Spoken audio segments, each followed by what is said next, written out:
Yo, what's up? Eman Reyes Lapid nga po pala from Barangay Santa Cruz Uno, represent. Bago tayo mag-start, shoutout muna tayo sa Compadre Production. Shoutout po sa inyo sa Batang area. Mga Batang area dyan, shoutout po sa inyo. Mark Anthony Maratas, shoutout sa iyo tol, saludo. Nakaisip ka ng mga ganitong pating palak. Shoutout na rin sa Team Budol, sa Team All Star, mga tropa sa San Lorenzo, mga kumpare ko dyan. Tsaka kay Emerson Ancheta, putol ko sa Bataan, shoutout sa iyo. Pati kay Joe Marie Formento, shoutout sa iyo. At sa mga frontliner natin sa Santa Cruz Uno, mabuhay po kayo. Pati na rin sa artist na nasa likuran ko, idol.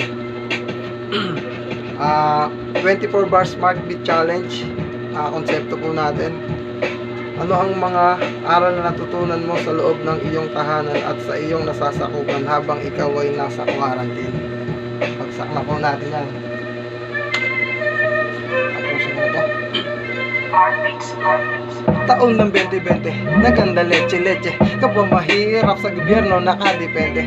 Ubus ng swerte pare, nang dahil sa nangyari. Kung di ka magsumikap ay wala kang maaani. Tila mensahe ng Panginoon ay dumating. Panahon na mismo naglarawan nating harapin mga kamalian na dapat tuwirin at wag sisihin. Kapalaran bagkus ay abutin dahil ikaw din ang lulunas sa bait na dinadanas. Mahirap man aminin, tayo ang salarin at dumating sakit na kumakalat. Napigil ng pangarap, tangan-tangan sa balikat. Muling sisikat ang haring araw sa silangan. Mga katangian na di alam ng karamihan. Kaibigan, kahirapan, takasan, malunasan, yan ang pinupunto sa papel na aking sinulatan mismo.